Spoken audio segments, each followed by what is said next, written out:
We're now here with the President and Chief Executive Officer of Celestis and the Space Services Holding Company of Celestis, Charlie Chafer.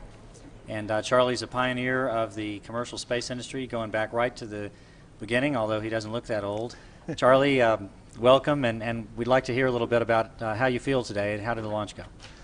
Well, thank you. I feel good anytime that you can actually get to the launch pad and you can bring the family members and the loved ones to that pad and have a launch event. That's a good thing. That's a culmination of a lot of effort on a part of a lot of people. And so the actual attempts of getting here and getting to the launch are really the most rewarding thing that you can do.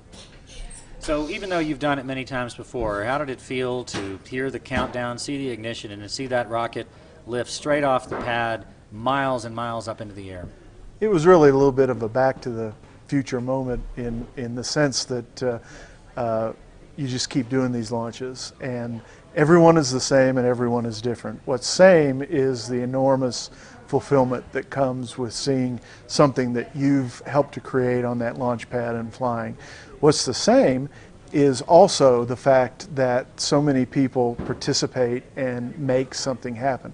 What's different, sometimes we fly from Spain, sometimes we fly from California, sometimes we fly from Matagorda Island, and sometimes we fly from New Mexico. So the launch sites may be different, the launch vehicles may be different, but the motivation and the end results are almost always the same.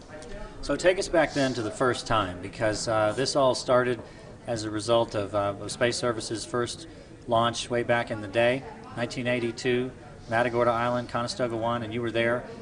Tell us maybe what it was like and what that's created over the years. Well, what it was like was it was an enormous relief, because in 1981 we'd had a vehicle called Percheron, which had what they call in the industry a hard start, which is a nice term for blowing up on the pad. And so we were there a year later with an awful lot on the line.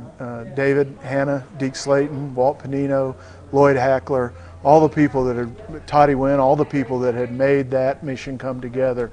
We were pretty much betting the future of at least our company and perhaps the industry. And so when that mission succeeded, it was just a day like I'll never have again. As we fast forward here almost 30 years later, so much of it is the same in the sense that we're in a dirt road on a concrete pad watching vehicles fly into space.